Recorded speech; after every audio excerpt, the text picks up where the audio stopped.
ஒன்னாவசனம் படிச்சா தெரியும். ஒன்னாவசனம் பாருங்க. அக்கிரமங்களினாலும் பாவங்களினாலும் மரித்தவர்களாய் இருந்த உங்களை இருந்த நம்ம உங்களா நம்மள சொல்ற எபேசி சபையை பார்த்து சொல்றாரு. நம்ம வந்து மரித்து போயிருந்தோம்னா மரித்த நம்மை கிறிஸ்துவோடு கூட நினைச்சிருக்காராம். கிறிஸ்து இல்லாம புதிய ஏற்பாடுல வந்து இயேசு இல்லாம எதுவுமே கிடையாது. அதனால இயேசுனால தான் எல்லாமே புதிய ஏற்பாடுல எல்லாமே ஆச்சு. அதனால இயேசுவோடு கூட நம்ம என்ன உயிர்ப்பித்தாராம். நாம் கிருபையினால நாம் ரட்சிக்கப்பட்டிருக்கிறது என்னவென்றால் அவருடைய கிருபையினால ரட்சிக்கப்பட்டிருக்கிறதுனால அந்த ரட்சிப்பை குறித்து நாம் நினைச்சணும் ரொம்ப ஜாக்கிரதை உள்ளவர்களா இருக்கு இல்லையா. அதாவது இயேசு கிறிஸ்து நமக்காக சிலுவையில மரித்து நமக்காகவே நினைச்சார். நம்முடைய பாவத்துக்காக நம்முடைய அக்கிரமத்துக்காக அவர் மரித்து நமக்காகவே நினைச்சிருக்கிறார். ஜீவனை கொடுத்திருக்கிறார். ஜீவனை கொடுத்தவர் சும்மா சிறுமனை கொடுத்துட்டு நமக்கு ரட்சிப்பை கொடுத்திருக்கிறார். அப்போ அந்த ரட்சிப்பை குறித்து நம்ம நினைச்சு ரொம்ப ஜாக்கிரதையாய் அந்த ரட்சிப்பை கொடுத்து அடுத்து அதில் வசனம் சொல்லி பாருங்க. அதாவது 7வது வசனத்தை பாருங்க, நான் வாசிக்கிறேன். கிறிஸ்து இயேசுவுக்குள் நம்மை அவரோடு கூட எழுப்பி உன்னதங்களில் அவரோடு கூட ரட்சிப்பு மாதிரி கொடுத்துருக்காரு. அதாவது நம்ம பாவத்திலையும் சாபத்திலையும் மரித்திருந்த நமக்கு முதல்ல உயிர் கொடுத்துட்டாரு, ஜீவன் கொடுத்துட்டு ஒரு ரட்சிப்பையும் கொடுத்துட்டாரு. ரட்சிப்பை கொடுத்து அடுத்து என்ன செஞ்சிருக்காரு, நம்ம அவர் கூட என்ன செஞ்சாரு, உட்கார வச்சிருக்கோம். நம்ம யார் கூட இருக்கிறோம்? புதிய ஏற்பாடுல இருக்கிற எல்லாருக்குமே இந்த பாக்கியம் கிடைச்சிருக்கு. பழைய ஏற்பாடுல ஆபிரகாமுக்கு கிடைக்காத பாக்கியம், ஈசாக்கு கிடைக்காத பாக்கியம், நமக்கு ஆண்டவர் அப்படிப்பட்ட ஒரு பாக்கியத்தை கொடுத்து நம்ம அவரோடு கூட என்ன செஞ்சிருக்கிறோம், உட்கார்ந்து இருக்கிறோம். அவரோடு கூட உட்கார்ந்து இருக்கிற நாம் எப்படி இருக்குன்னு சொல்லி கீழே உள்ள வசனத்தை அப்புறமா நீங்கள் வாசிக்கோங்க. அதில் சொல்லப்பட்டு எதற்காக நம்மை ரட்சித்தார் என்றால் நற்கிரிகளை செய்வது. நம்ம ஆண்டவர் எதற்காக ரட்சித்ததுக்கு பிரதானமான பெரிய ஒரு நோக்கம் என்னன்னா நாம் நல்லது செய்வது தான், கெட்டது செய்வது அல்ல. அதனால நாம் கிருபையினால் ரட்சிக்கப்பட்டிருக்கிற நாம் அந்த ரட்சிப்பை பாதுகாத்து கொண்டு அவரோடு கூட இருக்கிற நாம் அவர் எப்படி நன்மைகளை மாத்திரமே செய்தாரோ அதே போல நாமும் நன்மைகள் மட்டும்தான் செய்யணும் இல்லையா. அதாவது இயேசு கிறிஸ்து சிலுவையில் அடிக்கப்படுறதுக்கு முன்னாடி தன்னுடைய சீசர்களை கூப்பிட்டு கெசமனே தோட்டத்தில் ஜெபம் பண்ண வைக்க போறார். ஜெபம் பண்ணி முடிச்சதுக்கு அப்புறமா என்ன செய்யறா, எல்லாருக்கும் ஒரு பை கொடுத்துட்டாரு. கூட இருந்த சீசருக்கு பை கொடுத்தாரு. பையில ஒரு வாழையும் சேர்த்து கொடுப்பார், பட்டையும் சேர்த்து கொடுப்பார்.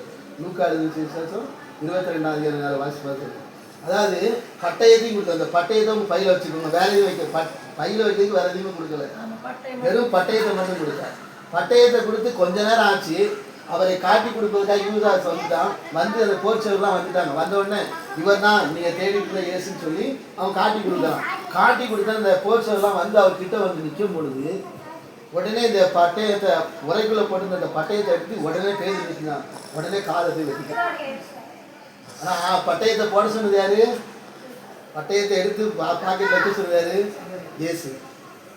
ஆனா பட்டயத்தை வைக்க சொன்னாரு, ஆனா வெட்ட சொல்லலை. அவரை வெட்டலாம் சொல்லல. அவன் வந்து பிடிக்கும் பொழுது இவன் காதை வெட்டுறான். உடனே ஆண்டு சொன்னார், நீ வெட்டாத உரையன்னு கத்தி எடுத்து உரையில போட்டு பட்டயம் வந்து வச்சுக்கணும். பட்டயம் வந்து பட்டயத்தை வச்சு யாரையும் வெட்டக்கூடாது. உடனே வெட்டக்கூடாதுன்னு சொல்லி அவனை அதட்டி அந்த பட்டயத்தை உள்ள போட சொல்லி மறுபடியும் அவர் என்ன பண்ண அந்த காதை எடுத்து மறுபடியும் ஒட்டினார்.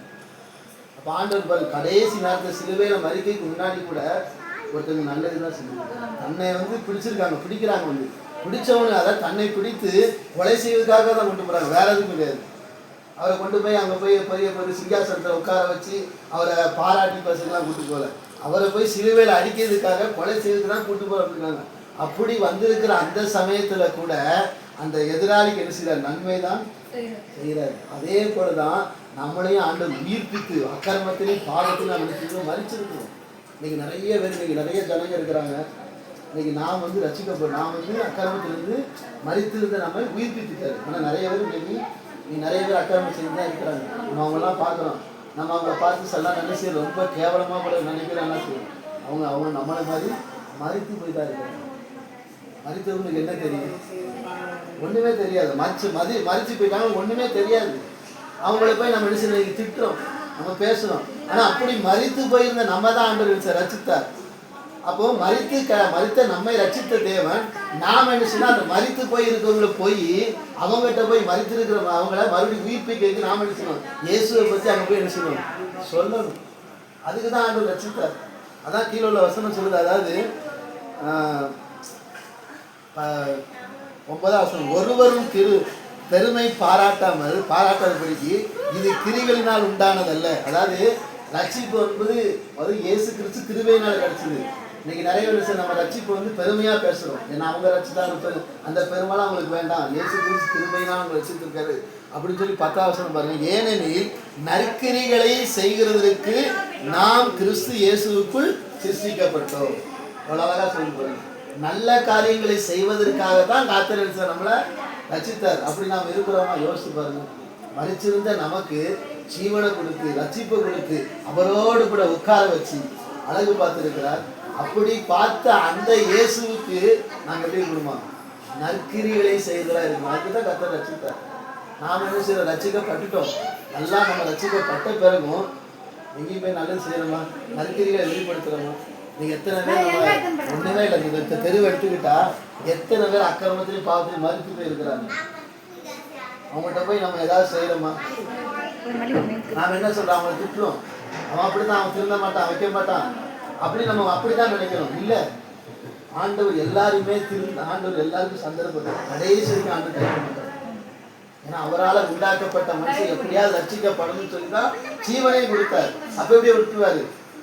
விடவே மாட்டார். ஆனால் நாம் என்ன செய்யறோம்? ரட்சிக்கப்பட்ட நாம் என்ன செய்ய, அவன் திருந்த மாட்டான், அவ்வளோதான், அவன் போனதான் அவன் முடிஞ்சு போச்சு.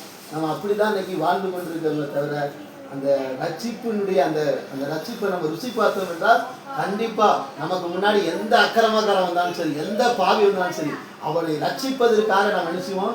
நற்கிரிகளை தான் செய்வோம்.